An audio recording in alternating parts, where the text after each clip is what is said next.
Look around. You vote, you post, you protest. But behind the noise, who really holds power? And more importantly, who is protected from consequence? There's something we've forgotten, something that kept one of history's greatest minds awake at night. Aristotle feared oligarchy more than tyranny, because tyrants are obvious. They announce themselves, they demand worship, they rule through terror. But oligarchs? They hide behind institutions, laws, brands, and charities. They smile while they strangle, and we protect them. The true friend of the people should see that the people do not become too poor. Aristotle wrote in his Politics. His fear wasn't wealth itself, it was inequality without virtue. Power concentrated in hands that never get dirty, decisions made by those who never face consequences. What did he see that we've chosen to forget? What warning did he leave us, buried beneath centuries of comfortable lies about democracy and freedom? Let's go back, to the warning we forgot, to the mirror we're afraid to look into.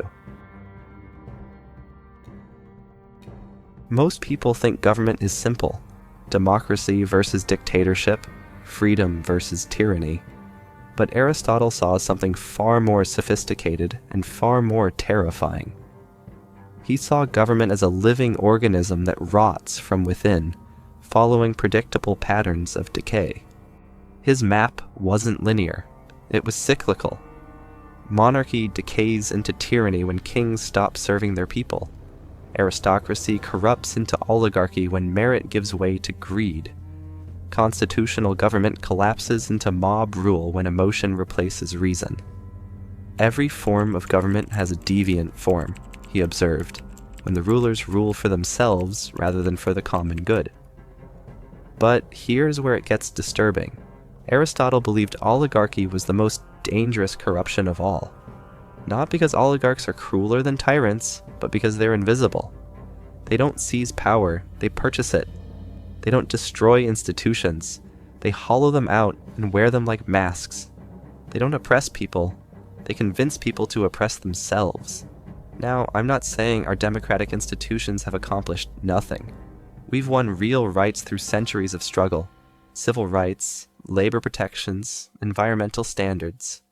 These victories matter. But here's what's chilling. Many of these hard-won protections are being systematically eroded by the very wealth concentration Aristotle warned about. Let me give you a concrete example. Boeing rushed the 737 MAX into production, prioritizing profit over safety. The result? 2 fatal crashes, 346 people dead. And yet, the FAA had outsourced key safety certification to Boeing's own engineers. That's not oversight. That's collusion. Executives faced no prison time. The planes were eventually reapproved. That's not justice. That's oligarchy in action. When a corporation becomes so powerful, it doesn't just bend the rules. It writes them. It regulates itself, silences accountability, and walks away richer while the public pays the price.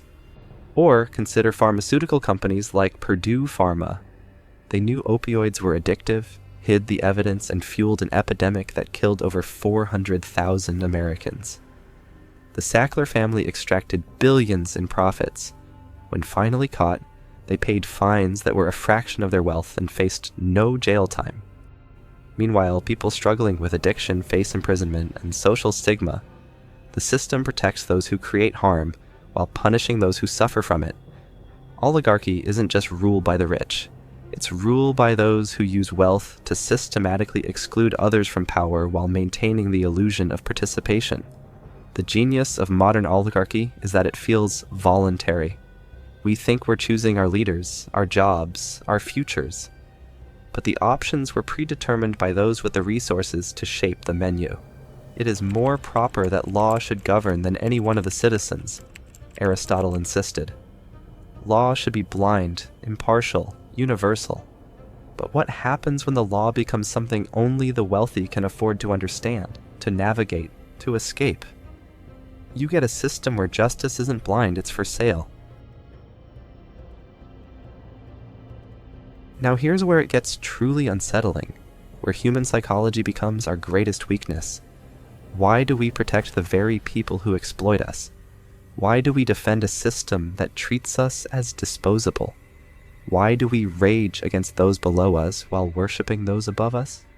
Science has actually studied this. Psychologists John Jost and Mazarin Banaji discovered something disturbing in their research on system justification theory.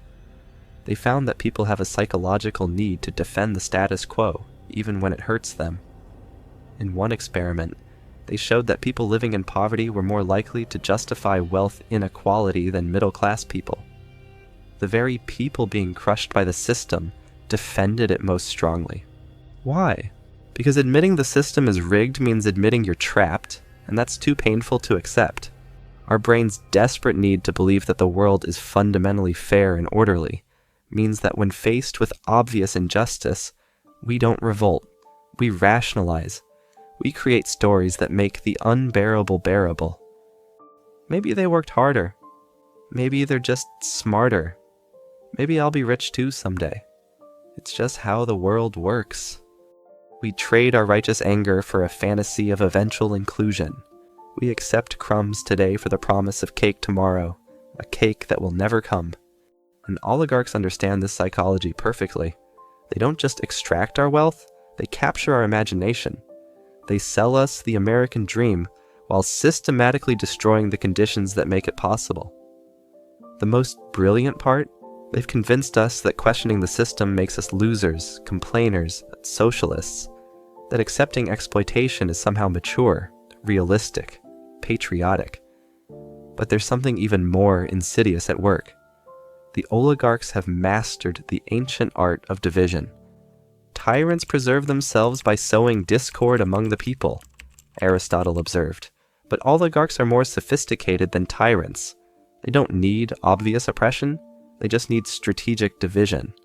Here's how this works in practice. Amazon spent $4.3 million on anti-union consultants to stop workers from organizing in Alabama.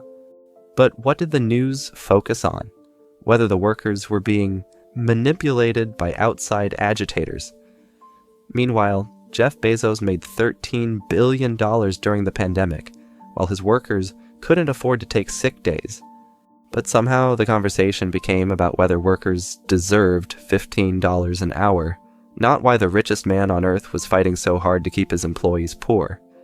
If the poor are fighting each other over race, religion, or immigration status, they'll never unite against economic exploitation. If the middle class fears the poor more than they fear the rich, they'll side with the oligarchs for protection. If workers compete against each other instead of organizing together, wages stay low and profits stay high. This isn't conspiracy theory, it's strategy as old as civilization. Look at our media landscape. Look at our political discourse. How much time do we spend fighting each other over cultural issues while economic inequality reaches historical extremes? How often are we debating who deserves basic dignity while billionaires pay lower tax rates than teachers? Here's something that would have terrified Aristotle: the systematic destruction of the middle class. The best political community is formed by citizens of the middle class, he wrote. Why? Because the middle class has skin in the game.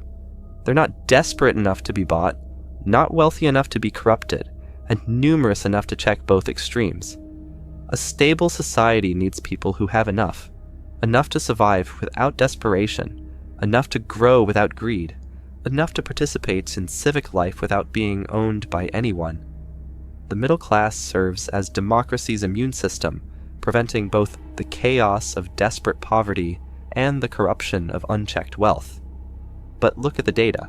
Research from the Economic Policy Institute shows that since 1979, productivity has increased 70%, while wages for typical workers have grown only 12%. Studies reveal the top 1% now controls 32% of all wealth, while the bottom 50% owns just 2%. College costs have increased 1,200% since 1980. Medical bills contribute to hundreds of thousands of personal bankruptcies annually, according to various studies. This isn't natural economic evolution, it's engineered extraction. What happens when the middle class collapses into debt and anxiety? When the poor become desperate and angry? When the rich become untouchable and arrogant? You don't get revolution. Revolution requires hope, organization, and shared vision. Instead, you get something far more insidious: learned helplessness masquerading as democracy. Psychologist Martin Seligman's famous experiments with dogs showed how learned helplessness works. Dogs that couldn't escape electric shocks eventually stopped trying to escape, even when escape became possible. They just lay there and took it. Sound familiar? How many people do you know who complain about their jobs, their debt, their healthcare costs, but have stopped believing anything can actually change? Modern oligarchy has perfected this illusion. It doesn't need to ban free speech, it just buys the platforms. It doesn't need to rig elections, it just funds all viable candidates. It doesn't need to control information, it just floods the zone with noise. The most effective prison is the one where the inmates don't realize they're locked up. And we've built that prison so beautifully that we defend it against anyone who suggests the door might be unlocked. Aristotle believed the greatest threat to any society wasn't external invasion. It was internal virtue collapse. When citizens stop caring about the common good, when leaders pursue private gain over public service, when wealth becomes the only measure of worth, that's when civilizations die from within. Look at our culture with honest eyes. What do we celebrate? What do we reward? What do we teach our children to aspire to? We worship wealth regardless of how it's obtained. We celebrate fame regardless of what it's built on. We admire power regardless of how it's used. This is exactly what Aristotle feared. A culture where money becomes the measure of merit, where success justifies any method, where winning matters more than how you play the game. We've replaced citizenship with consumerism, community with competition, and service with extraction. And today, the loss of virtue is not just cultural, it's systemic. Social media doesn't just reflect this decay, it accelerates it. Platforms reward outrage over honesty, spectacle over substance, and popularity over principle. They train us to perform instead of think, to react instead of reflect. In a world where the algorithm decides what matters, virtue has no market value. And without virtue, democracy becomes a brand, curated, commodified, and sold back to us as engagement. When virtue dies, democracy dies with it. What remains is just the machinery of consent manufacturing the appearance of choice. We get to choose between pre-selected options, debate pre-framed questions, and participate in predetermined outcomes. Aristotle's warning was prophetic. Once oligarchs establish themselves, they will never voluntarily relinquish power. They must be contained by structure, not trust. Constrained by education, not obedience. Checked by organized citizens, not hopeful individuals. Aristotle wasn't advocating for socialism or communist revolution. He wasn't anti-wealth or anti-achievement. He was advocating for balance, what he called polity, constitutional government rooted in civic virtue and broad participation. A system where merit mattered more than money, where laws served the common interest, not special interests, and where power was distributed widely enough to prevent corruption. So what would modern polity look like? It starts with structural changes that make oligarchy impossible to sustain. First, we need to break the stranglehold of money on politics. That means constitutional amendments to overturn Citizens United, public financing of campaigns, and complete transparency in political donations. When dark money can pour unlimited resources into elections, democracy becomes an auction to the highest bidder, not a system of collective self-rule. Second, we need progressive wealth taxation, not to punish success, but to prevent the kind of extreme wealth concentration that turns democracy into plutocracy. When individuals can accumulate resources rivaling entire nations, they don't just influence politics, they own it. Wealth taxes ensure economic success doesn't translate into political domination. Third, we need universal civic education. Democracy requires informed participation. Citizens must understand how power actually works, how to organize, how to challenge authority, and how to hold leaders accountable. Media literacy, political theory, and practical organizing skills should be core curriculum, not extracurricular.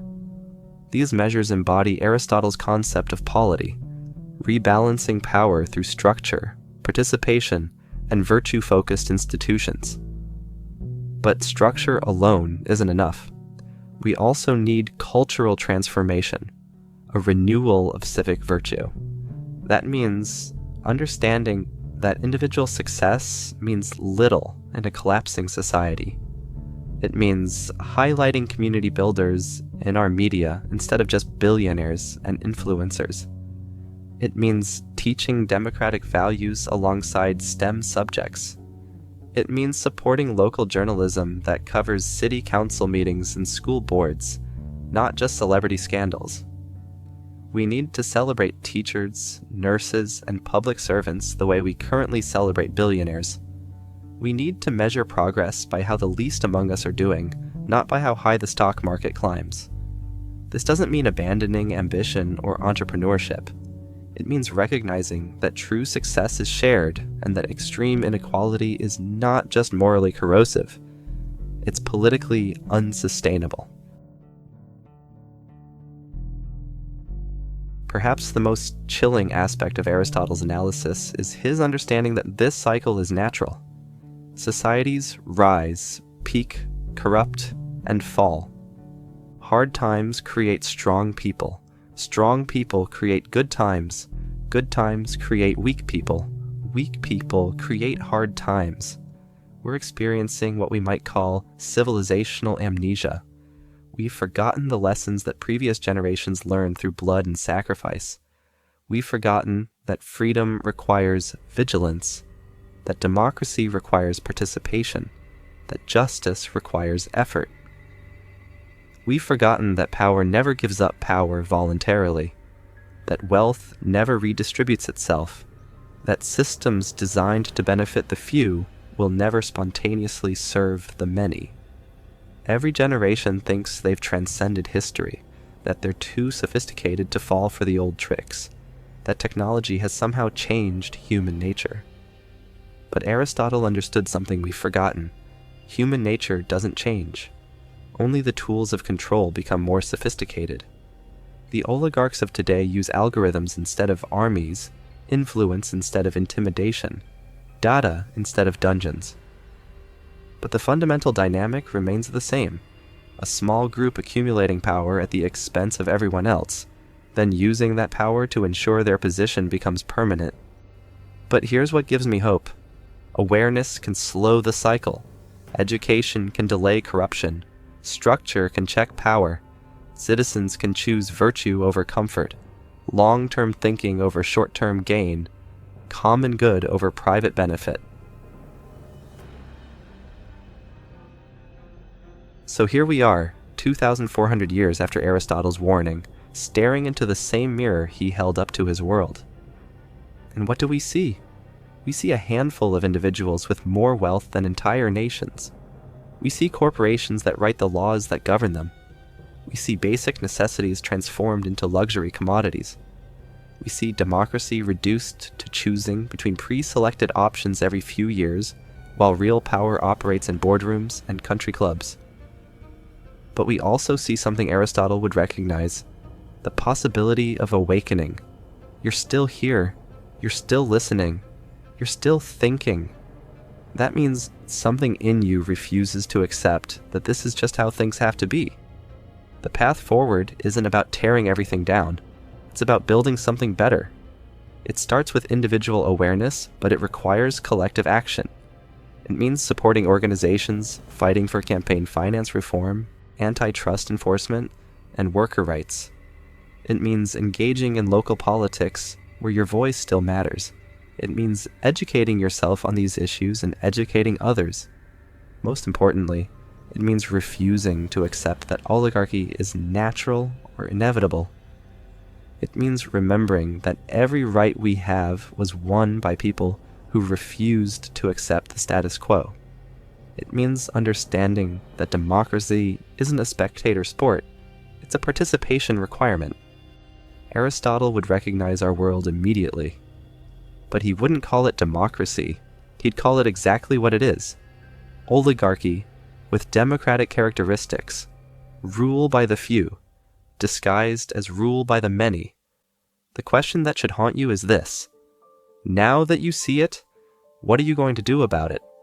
Because here's what Aristotle understood that we've forgotten. Freedom isn't a gift, it's a practice. Democracy isn't a system, it's a commitment. Justice isn't a law, it's a choice we make every day. And if this made something click for you, if it shook something loose, then chances are someone else in your life needs to hear it too. Maybe it's a friend who's struggling to make sense of the world, someone who feels powerless, frustrated, or quietly angry. Don't let them feel alone in that. Share this with them. Not because it has all the answers, but because sometimes the first step toward change is knowing you're not crazy for seeing what you see. The mirror is in your hands now. What do you see when you look around with these new eyes? And more importantly, what are you willing to do about what you see?